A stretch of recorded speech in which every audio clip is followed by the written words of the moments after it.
I cannot imagine anything that has like the potential to make such a big difference to so many people's lives. Every single person is affected by how effectively and well government services run. Every person, I think, would say that people who need welfare support, whether that's somebody who's like just come out of hospital and needs rehabilitative support, to like a child with special educational needs, they would say those services are critical. Most people who engage with them would feel like they could be run better. The people who work in those industries would feel the same. Like, you speak to any social worker and they will say that they spend so much of their time on things like admin and processes, and they feel like maybe we could improve them. And the potential to actually make an on-the-ground difference, I don't know if you get that really anywhere else. No, not at the scale of 70 million people. And I get goosebumps like all the time. It's amazing working somewhere where you can really see technology starting to have such a profound impact in a really, really positive way. Support workers are spending up to 40% of their time doing documentation. When we say the support workers, a third to a half of their time is document administrative tasks. Yes. That's crazy. Yeah. But I think the interesting thing is part of that work is really valuable and meaningful. Baseline.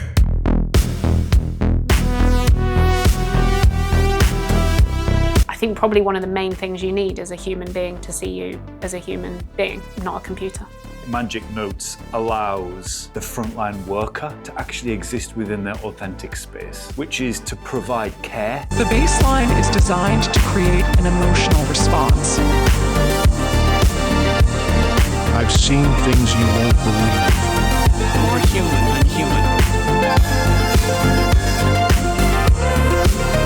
Make you question everything.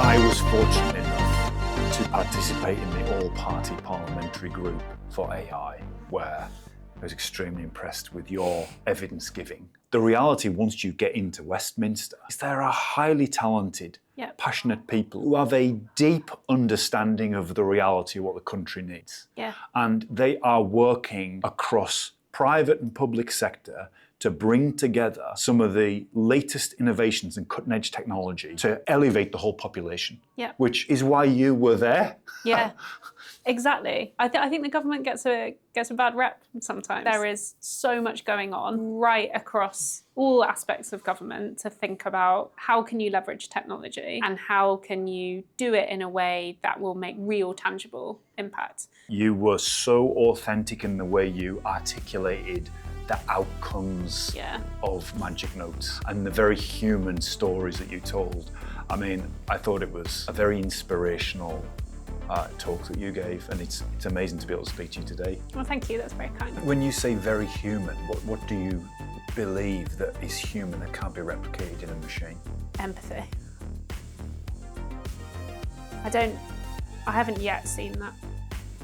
And how does empathy manifest itself in these engagements? I think it's how someone engages with how your past and present are combining to where you are, and then what that means for like where you want to take things in the future. There's one reading of that that's very kind of logical and, you know, if that, then this, etc. But there are other versions of that where, you know, people kind of call it like holding space. It's like you need someone to let you sit in the space that you're in. And I know we are starting to see kind of like therapy bots starting to come out. And I think those things will play a role and they will support some people with some things. I just don't think they're going to do the whole gamut. You know, if you're someone who's had a history of rough sleeping, drug addiction, lots and lots of complex needs, I think probably one of the main things you need as a human being to see you as a human being, not a computer. Tell me more about Magic Notes. So what actually is it, and why does it clearly mean so much to you and the rest of the team at Bain? Yeah, so Magic Notes is an AI-powered transcription. So in a nutshell, frontline workers use it to record sessions, and then a transcript is turned into the summary that they need for their paperwork. That sounds very, very simple. And like the core of it is what we've really focused on is like applying that to the frontline use case, which no one else is really doing. It's quite an underserved space. Frontline work basically means that you are engaging with people who need welfare support. So that could be a social worker, it could be an adult social worker, a children's social worker, it could be a housing officer supporting someone who's looking for a home, it could be an employment advisor, maybe you've lost your job and you need help like finding your next step, all the way through to kind of many people would talk about like doctors and nurses, community nursing, that's like frontline work. What we've done with Magic Notes is kind of build a tool that's designed specifically for the frontline use case. It's very specific to like the context you're working in. And, you know, we often say like, you know, the needs of an educational psychologist, very different to an adult social worker. We spend a lot of time like understanding those workflows and then the outputs that people need. And so Magic Notes is basically like, it's an assistant for frontline workers that will do the first draft of your notes and then save you a bunch of time in the process. The main thing we hear from users is that they're saving hours every week. So they're saving typically 8 hours a week in productivity time.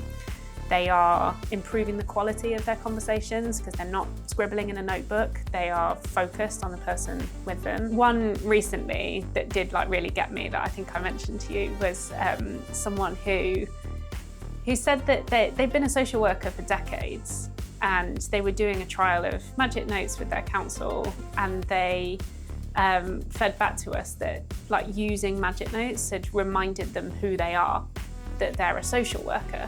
Because they'd spent so long kind of in this flow of like, you've got a huge backlog, you have to get through the people, you've got to fill in your paperwork, you've got to do the assessments.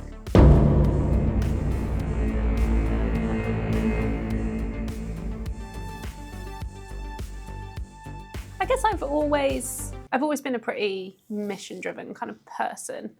I left university and kind of thought I would do something good for the world. And so I started out in the charity sector doing kind of fundraising and like corporate partnerships where you like design services between a charity and a business. And I loved that for a long time. But I think over time you start to realise that these organisations can be quite risk averse because they've got the pressures of the donors and the pressures of the partners, very slow, and there's not much innovation. And you start to, I think, when you're in those kind of organisations, think like, surely there's a better way to make an impact. And so, like, kind of partly just driven by personal frustration, honestly. Like, I joined a FinTech, and then I think when you're... What were you frustrated with mainly? Like, what was the thing? Slowness and risk aversion. Like, you know, doing things because that's how it's always been done, not making changes, whether it's to like the team or like your processes or anything about how you're like actually operating just because you're worried about the things that could go wrong rather than thinking about the opportunity to do something bigger and better than what you're doing right now. So you worry that, I mean, I've found, Rachel, as like time has moved on, risk aversity does kind of creep in. So like there's demographics and all sorts of things at play that mean risk aversity and kind of slowing things down, taking time to think is almost like a natural phase, certainly from my personal experience of life. Yeah. But what I've kind of realized is the diversity within a business to have different risk profiles and tolerances actually works really well. Totally. The problem with the charity sector is almost everyone is like one profile, which is incredibly risk averse. And to the point where like people are not like changing up like a meeting that everyone thinks is useless. You know, that the level of slowness and worry, I think is hard to explain if you haven't like worked in it. It's not true of every organization, but I think like that sector is doing a lot of brilliant work in a very particular kind of way. Whereas you could think about things a little bit differently. And like the experience working in FinTech like doesn't translate like wholesale over to like social impact. Like you do need to think about like risks differently. In the one you've got like the risk of how you're using people's money, which is like a very real risk, right?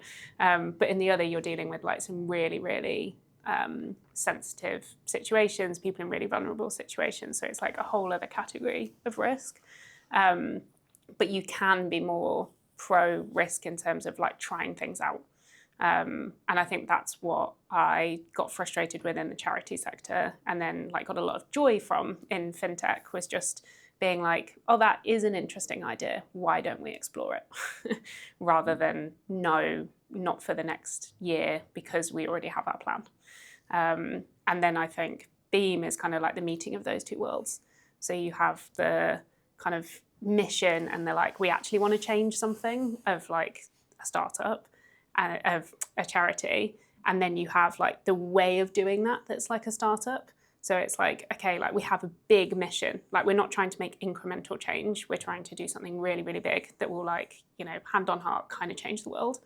But we want to do that in a way that's going to like make sustainable long-term change. We want to innovate. We want to work as like part of an ecosystem, rather than kind of making small steps, which I think is what the third sector is doing a brilliant job at, but is doing it in a particular kind of way. It sounds like you've swung from, like the pendulum swung from, trust, slow, let's not change things too much, risk aversity, to, high velocity, agile way of working in FinTech.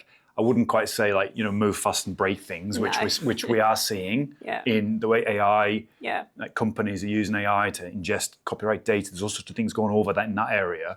But then you've swung back to what I would say is a pragmatic middle ground of how do we move quickly but not break things, because we're actually dealing with people. Exactly that. And I think that's why, everything about Beam is about partnering with government.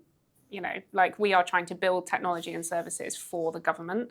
And that means that you need good governance, you need good security, you need to think about how you're doing things like with kind of safety at its heart. But you also need to think really big, because once you start getting into like the specifics of how government run, you realize like how massive the impact could be if you just tweaked one little bit of the system to drive a bit of efficiency over there, improve some quality over there. Like it's so much bigger than, improving how quickly we get our taxi kind of ordered to us in an app. It's really, really different. Mega impact. Is that not a little bit intimidating? Yeah, it can be. Yeah, but I think you have to kind of break it down, and you have to go into it with like the humility to understand that like these are really big, complex structures that have been built up over time as well. And while sometimes when you're engaging with government, things can feel kind of like complicated and like, how did we get here? You kind of have to unravel that and be like, lots of very sensible decisions were made to reach this point. How do we now think about like what the next step is to go forward? And, there's a lot of amazing people that work in government who want to make things better. And I think if they're given the right tools, they will work with them, But like not many people are building for government. There aren't many startups that like work in this space. There's not that much innovation. So it's intimidating, but it's also kind of like a big white canvas in many ways. I think there's, in an early stage of startup, I've certainly found as a founder, you just know, like the enterprise sales cycle could be 12, 18 months. Public sector sales cycles, the regulatory process of engaging with any public sector.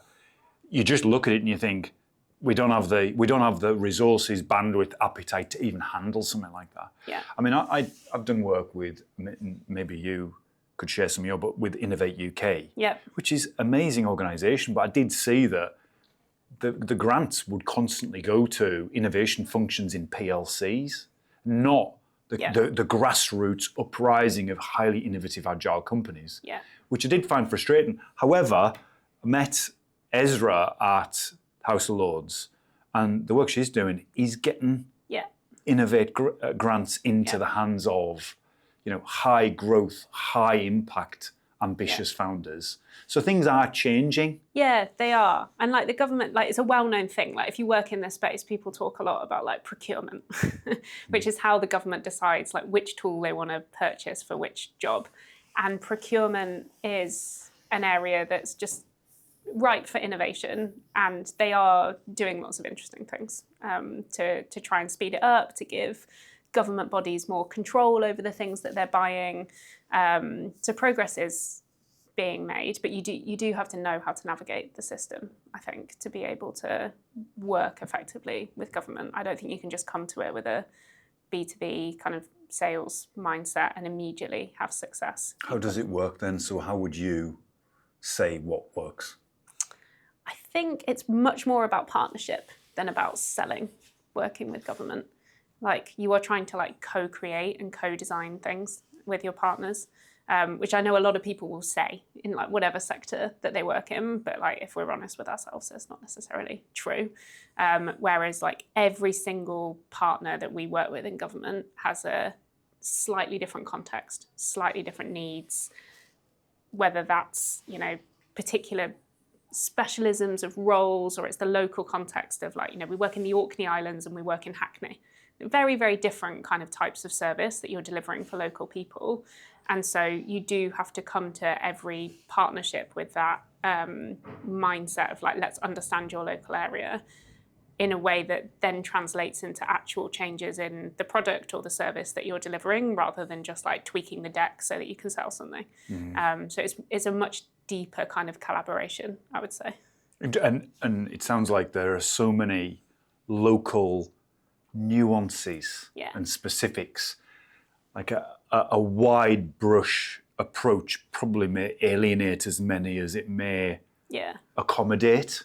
So it's how do you then, I mean, generative AI, the ability for it to customize in real time engagements sounds like a perfect tool for some sort of governmental engagement with a highly diverse population. Yeah, completely. And I was having this conversation with a director of transformation yesterday around like, how much do we want to standardize with this technology versus customize everything locally? So if you take like a really practical example, when somebody engages with a social care team, so maybe they need support from their council, they will have what's essentially an assessment of their needs. Every single council in the country has a slightly different variation of what they want that assessment to look like. There are statutory, you know, guidelines as to what that needs to cover, but they'll all do little things ever so slightly differently. Slightly different heading over here, preference for a certain type of information here, but also particular local needs. Like one area might be focused heavily on smoking cessation, so they're going to focus heavily on that in a way that another area might not. And to what extent would it be a good thing to standardize some of those things?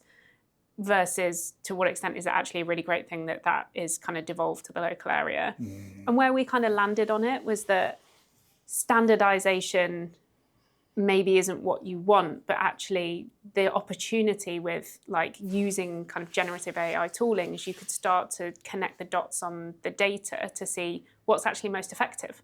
Because so much of what actually ends up happening is you have hundreds of local authorities all doing things slightly differently, and not tons of ability to share what's working over there, that efficiency, etc. So there are lots of networks and people sharing information manually, but there isn't the connected data to be able to make like really, really informed decisions, you know? I do. So the potential is, you can really start to see it coming to life, that it's not just theoretical. So basically a federated data layer allows you then to do kind of A/B testing, in real time, share learnings from one location to another. I mean, it's a utopic vision, but it does require consent from the individual, data sharing. Like, you start to blur into, you know, is this something where people are going to take our data, they're going to share it with different councils? I don't want them knowing that I had 16 cigarettes last week and 8 this week and then 20 this week because it's the end of term, school holidays. You know, there are elements where you start to cross into what I would say is moral. And how do you traverse that? I think that's where the partnership is really critical. So DSIT, like the Can you just explain what DSIT is? Because we DSIT have quite an international audience now. 93 countries, I would like to say. DSIT is, I'm going to forget the acronym now, Department of Science, Innovation and Technology. So that's a component of UK government. Exactly, yeah. So that's the central government department that oversees how we think as a country about technology implementation. And they are driving a lot of the thinking in this country around how do we use AI to both drive productivity and also quality improvements in public service. And they have some really good thinking around like the concept of like a national data library, which is owned by government, is controlled by government, that enables you to pull out insights that can help, whether it's companies or government departments, do the sorts of things that we're talking about. And that's where that partnership is just so critical, right? Because you need oversight of like the types of data that's being collected, but you also need like the innovation of companies to then like use some of those insights to build better tooling. So like those kinds of innovations, I think, is where you'll see a lot kind of coming from in the future. Richard, can I just say, like, even in the first few minutes, your ability to articulate very complex things, like you could probably be Chief Customer Officer in any high growth startup. I'm sure like people watch this and be desperate to get you on their team. So I have to ask, like, what is it about the mission at Beam that has you so in flow? It's a couple of things. I cannot imagine anything like that has like the potential to make such a big difference to so many people's lives. Every single person is affected by how effectively and well government services run. Every person, I think, would say that people who need like welfare support, whether that's somebody who's like just come out of hospital and needs rehabilitative support to like a child with special educational needs, they would say those services are critical, and that most people who engage with them would feel like they could be run better, like they could be more effective. And the people who work in those industries would feel the same. Like you speak to any social worker and they will say that they spend so much of their time on things like admin and processes, and they feel like maybe we could improve them. And the potential to actually make an on-the-ground difference, I don't know if you get that really anywhere else. No, not at the scale of 70 million people. No. And wider, if you can create, I mean, I have been accused of being a tech bro on a few of my, which I didn't even know what it was until I looked at it. So I did do some research, and support workers are spending up to 40% of their time doing documentation. Yeah. Documentation. Yeah. So when we say the support workers, pretty much a third to a half of their time is document administrative tasks. Yes. That's crazy. Yeah.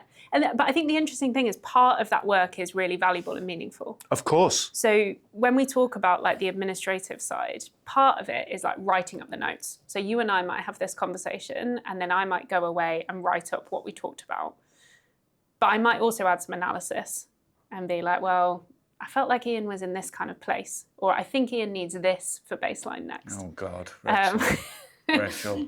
And that would be... Firstly, a long list. Stepping outside of my expertise, but you can see that element of the administrative work is really super valuable. Super valuable. It's the other bit, and it's how much time do you really get to spend. You know, if you're a social worker, you are spending a lot of your time just trying to do that first bit. And you're also spending a lot of time in conversation thinking about capturing that first bit so that you can do that analysis. So if I'm sitting here talking to you, I'm concentrating on this conversation. But if I'm also thinking, oh, Ian said something really important just then that's actually critical to the care plan I put in place for this person, I need to remember it. I'm going to be scribbling something down, I'm going to be making notes, and then I'm not listening. When actually, like, one of the most important skills of any person offering support is listening, like actively listening and concentrating, so that you can then make the judgments and the insights that you need to offer them amazing support. Support, in its very essence, is co-creation. Yeah.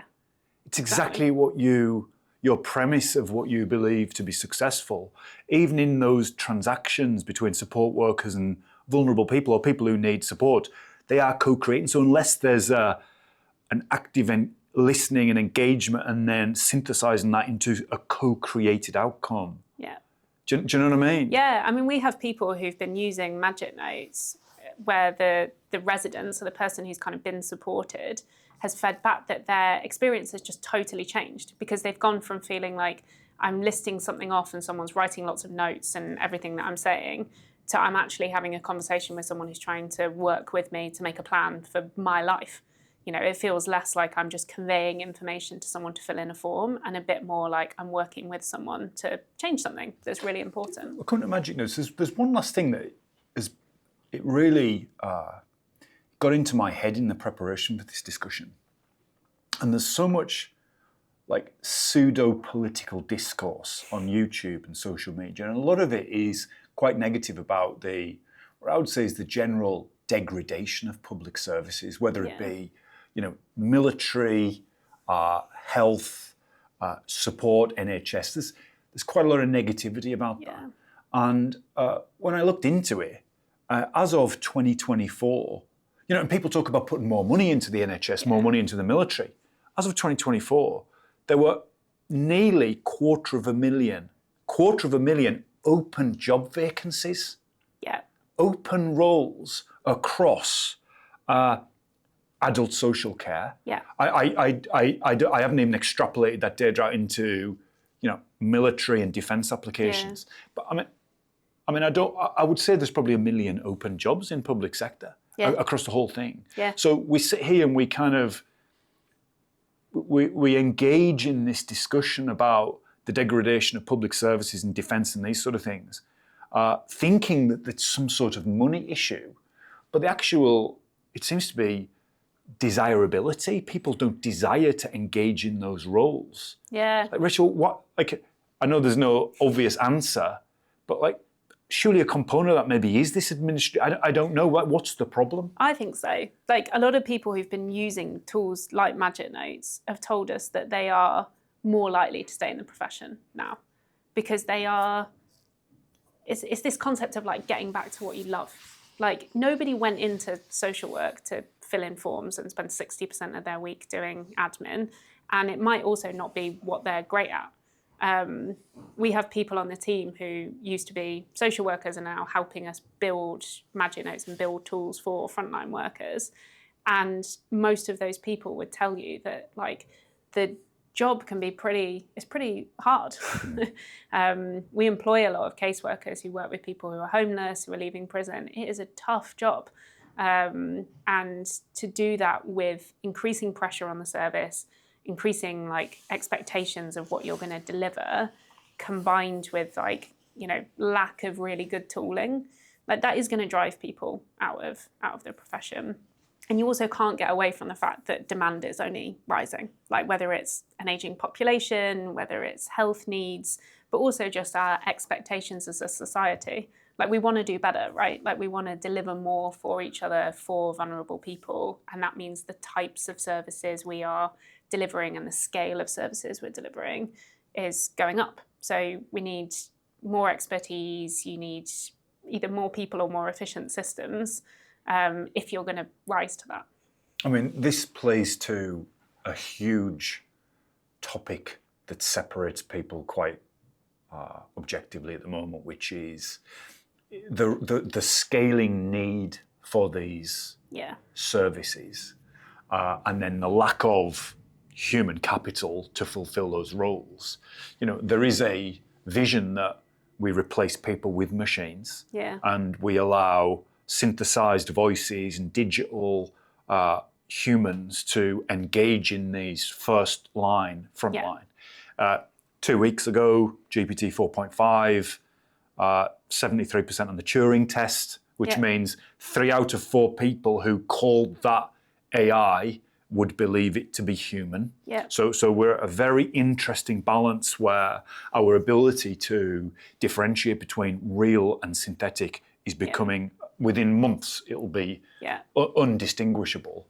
Do you believe that ultimately we will have purely digital services and synthetic humans responding to vulnerable people? No, not fully. I think there are aspects of the service that will go in that direction. If I think about triaging, for example, helping someone get to the right sources of information, maybe check-ins in between sessions. I can imagine some of those things being kind of fully done by AI.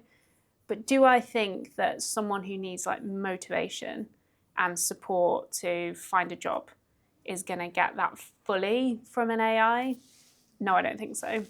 I also think we're a really long way away from having the underlying insights to be able to set up that kind of automation in a way that would actually achieve the outcomes we want. I don't think we have a good enough sense right now, certainly not from a data kind of training sense of what good would even look like. So it feels like premature to me to start thinking about it. I think it's different in some sectors, like in health, for example. Like there's a lot more you can do in that space where you are connecting the dots between symptoms and experiences and risk markers and that kind of stuff, where you could really, really speed up kind of service delivery. The type of stuff we do is less about intervention X, you need X, here's this thing. It's much more about like something very, very human. It's much more about kind of supporting people to take control of their own life or to think about how they might want to plan their next steps on something. And I think we're a really long way off AI being able to When you say very human, what do you believe that is human that can't be replicated in a machine? Empathy. I haven't yet seen that. And how does empathy manifest itself in these engagements? I think it's how someone engages with how your past and present are combining to where you are, and then what that means for like where you want to take things in the future. And there's one reading of that that's very kind of logical and, if that, then this, etc. But there are other versions of that where, people kind of call it like holding space. It's like you need someone to let you sit in the space that you're in. And I know we are starting to see kind of like therapy bots starting to come out. And I think those things will play a role and they will support some people with some things. I just don't think they're going to do the whole gamut. If you're someone who's had a history of rough sleeping, drug addiction, lots and lots of complex needs, I think probably one of the main things you need as a human being to see you as a human being, not a computer.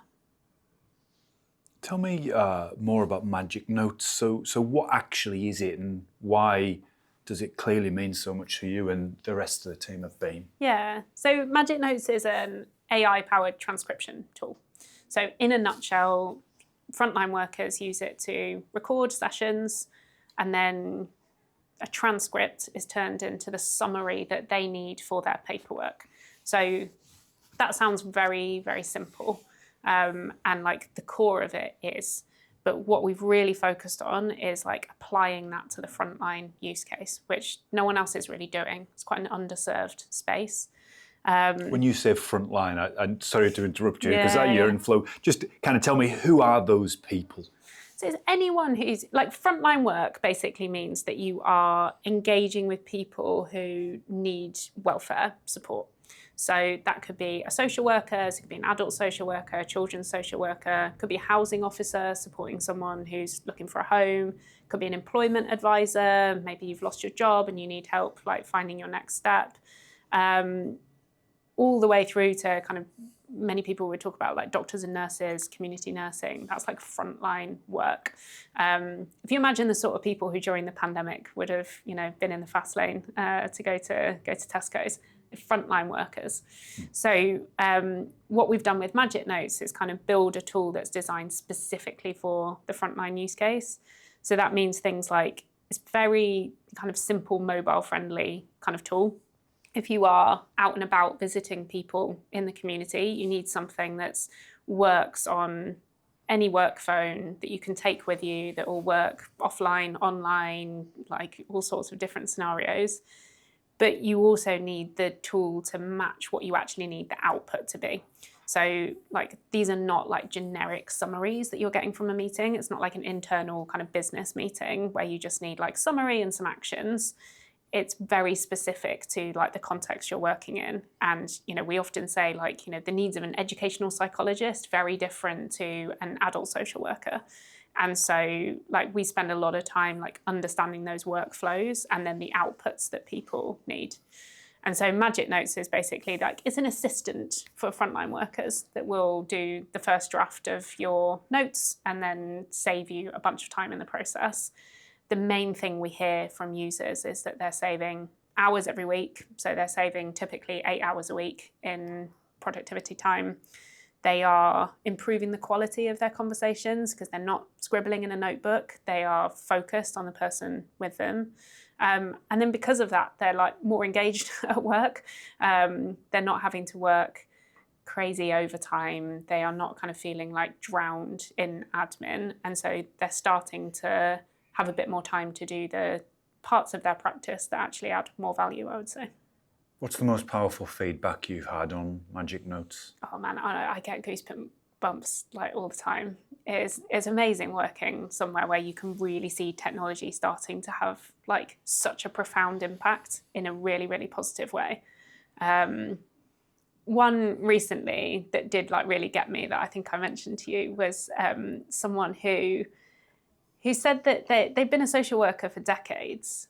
And they were doing a trial of Magic Notes with their council, and they fed back to us that like using Magic Notes had reminded them who they are, that they're a social worker, because they'd spent so long kind of in this flow of like, you've got a huge backlog, you have to get through the people, you've got to fill in your paperwork, you've got to do the assessments. And then they started using Magic Notes and then kind of had this time back to reflect and like focus on the people they were with and, you know, working with different families. And she just said to us, I feel like I've remembered who I am and I've started reflecting on what that means to me. And I just thought that was so profound and really captured something about how AI can drive huge productivity. And that is a massive part of what we do here. And I do think it's really important, but it can also bring out something like deeply human as well that is easy to miss. Well, to connect 2 points, you said that a lot of the work involves giving people time to exist within their space, and actually, you know, identify who they are and what they're trying to do. Yeah.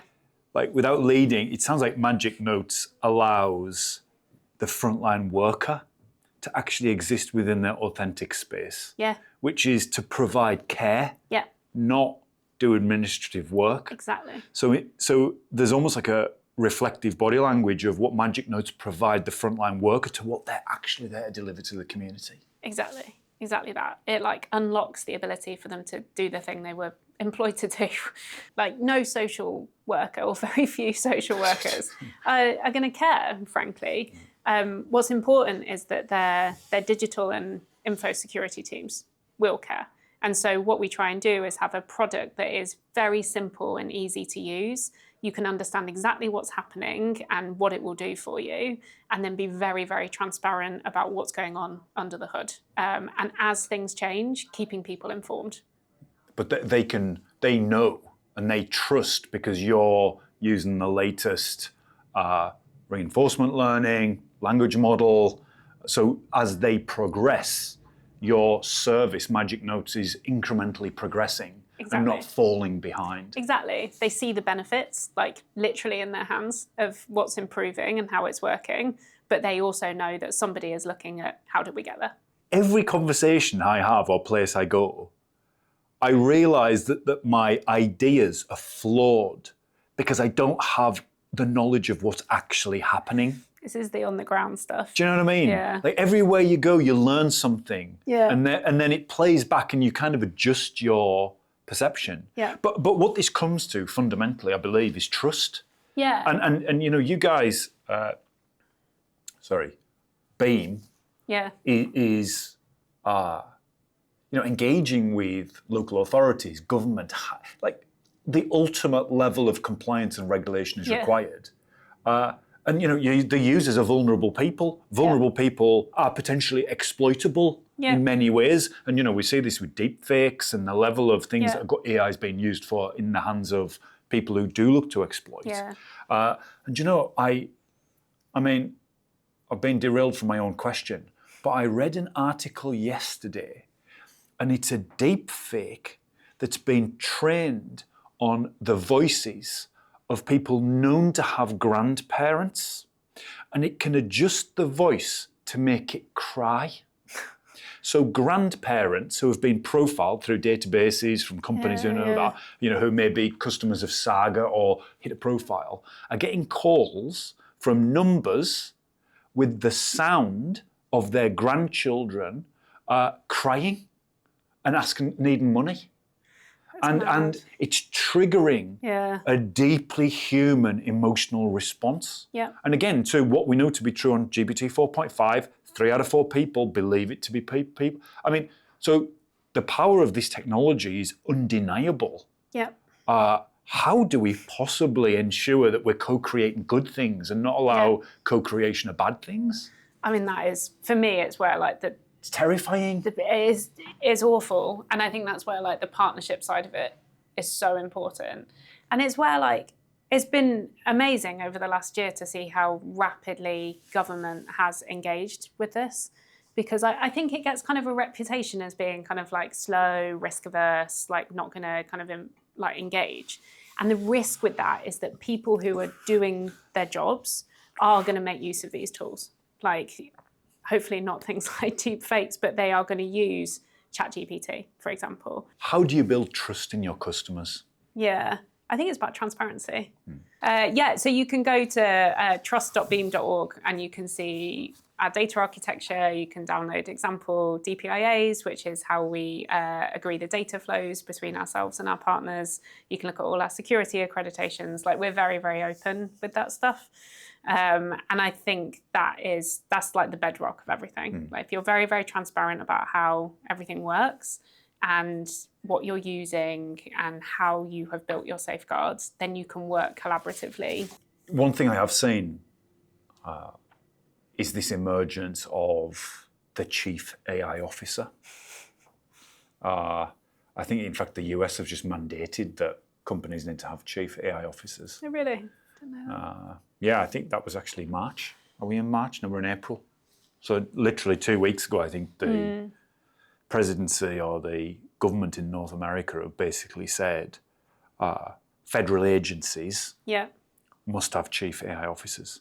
So, and I certainly am seeing that in private sector too. In fact, just had a guy on, chief AI officer at IFS, who was also on University Challenge, and I've managed to cut some of that into the video, so it's quite funny.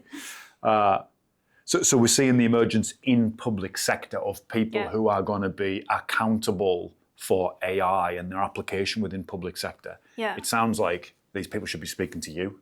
Yes, definitely.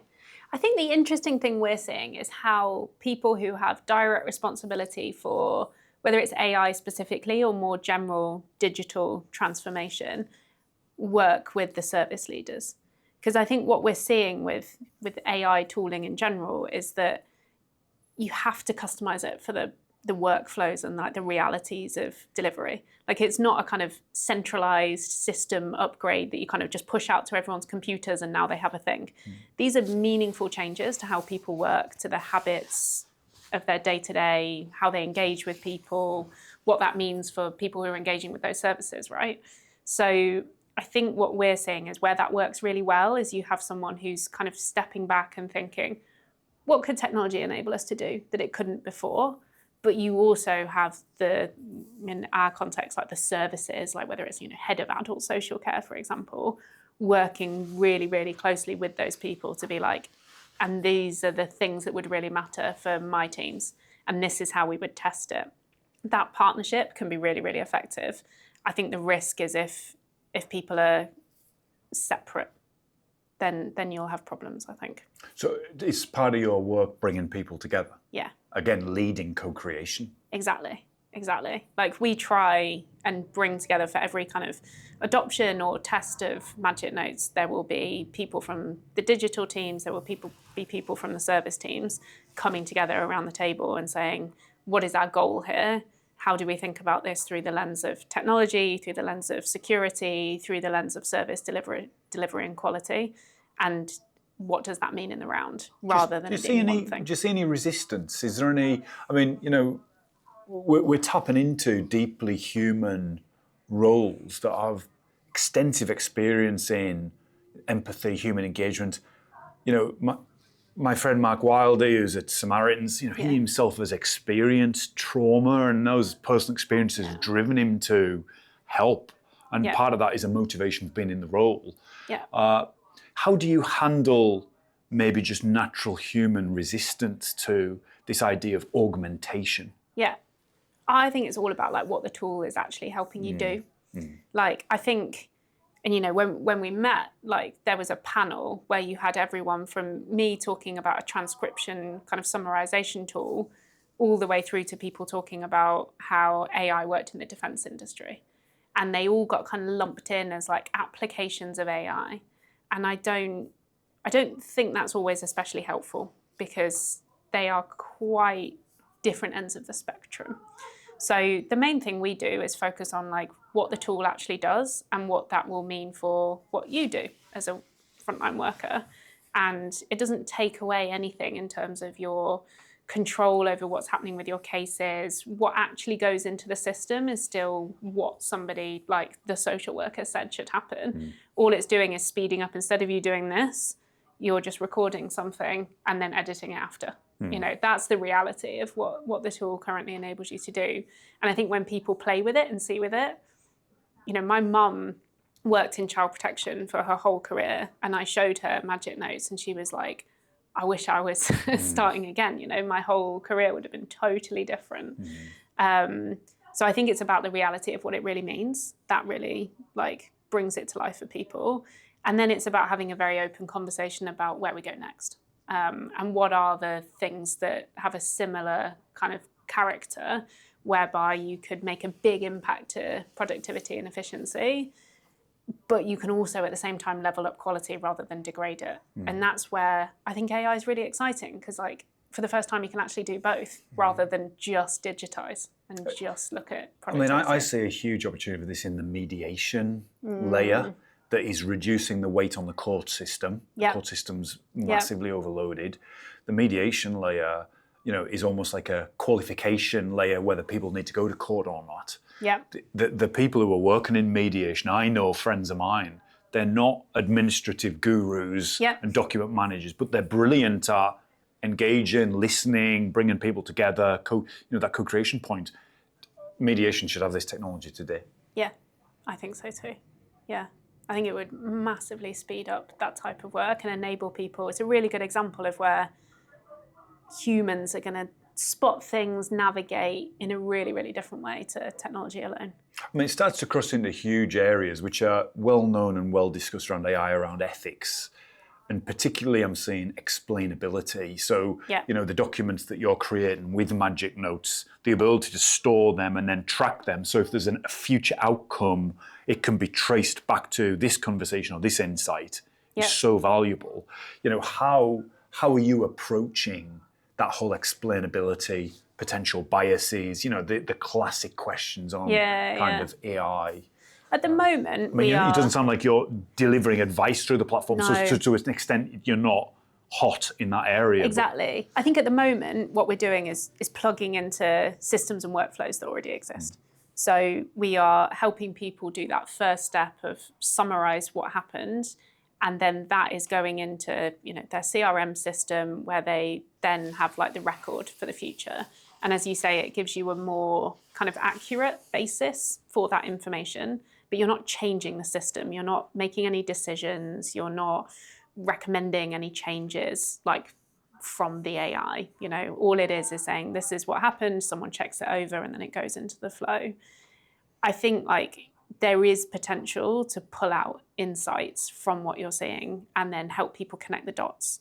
So one area we get asked about a lot is, could you help us surface information better across, let's take a council. You will have adult social care, children's social care, and housing.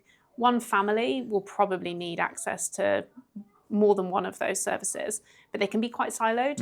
And so there are opportunities to surface information and signpost that don't stray into this area of making decisions, but would massively improve efficiency, but also mean that people don't have to tell their story 3 different times to get services. One thing that I've, on this exact point, there's a slightly additional trajectory that you may be working on, but in larger businesses, I've seen a trend, certainly in the last few months. These organisations have huge archived data sets going back, 7 years in financial data. In healthcare, lifetimes, 60, 70, 80 years. They're on tape drives, they're on cold storage, they're in these huge archives, they're still maintained for regulatory reasons. This particular example I was looking at was oil and gas. They have data going back to, manufacturing mistakes and disasters. And to your point on like real-time federation and connections is important, but also there could be in your family histories, there could be, with manufacturing, there could be insights in that historical data set. Yeah. So there may be an opportunity at some point to take paper or digital records and ingest them into Magic Notes. So it is already coming to that augmentation role with a deep time-based understanding of some of the history of that location or that area. And if you can then start to tie down patterns, around people who live near motorways, have problems going to sleep and therefore have arguments at 3 o'clock in the morning. Yeah. You could be much more proactive in the way care is delivered. Exactly. And you could, you could think about things completely differently, I think. And there are people starting to look at this, both within government and like partnering with government. It's not something we're doing, but there are organisations who are doing kind of discrete projects of that nature. Because as we know, you don't have to have super structured data sets that are fully complete in order to be able to do that kind of analysis.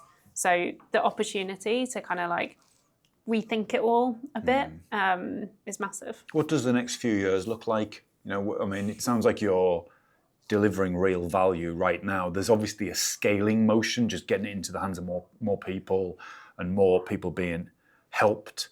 But what does it look like functionally for you and your customers over the next few years? That's a big question. It's just changing so rapidly, isn't it? So Magic Notes is currently used by about half of social care teams in local authorities and a number of central government departments. So we are now working with those partners to think about what should the next evolution be. And the key things we're hearing are around kind of sharing of information. Like there's a lot of siloing across government, and if you could just connect people up a little bit better, including with the private sector, for example, care providers, you could unlock massive potential there. And then the other piece is around that's kind of information sharing, but then like knowledge. And like, as we were kind of just describing, what are the kind of like flows that currently rely on you knowing Barbara in the housing team rather than having kind of like something at your fingertips. So I think what we'll see is like Magic Notes has been an amazing kind of innovation for a lot of social workers, but we see it very much as like the start of a number of tools that could support people to do both. But we're very driven by everything for us comes back to that central mission of how do you deliver human-centered welfare services for people. So we'll be driven by productivity, but it's also quality at the same time. Will you go global? It feels like this technology has the ability to help people irrelevant of traditional geographical or cultural boundaries. Yeah. And the native multilingual support within language models, the understanding of local nuance and dialect and these sort of things, and also the nature of geographic movement. People go on holiday, they go to different places, people need care wherever they are. They are crossing regulatory boundaries and there's all sorts of complexity. But it feels like there's an opportunity for a wider aperture for what you're delivering. Yeah, I'd say it's a question of when, not if. Really? Yeah. And how do you see that playing out? What needs to happen before you kind of go wider?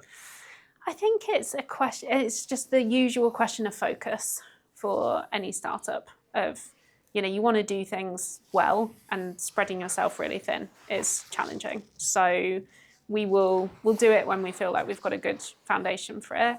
We will definitely take the same approach, I think, as what we've done in the UK, which is partner really closely with government. And there are a lot of governments around the world that face a very similar set of problems and opportunities as we do here in the UK. So that is how we'll start, I think. Your technology is almost fixing a symptom of issues that cause care. If there's one thing that you've learnt what would you change to try and avoid people needing to use your technology? It's a really interesting question. I think it goes back to that point on prevention. Like, there are a lot of services are set up to intervene when things go wrong rather than prevent and course correct early on.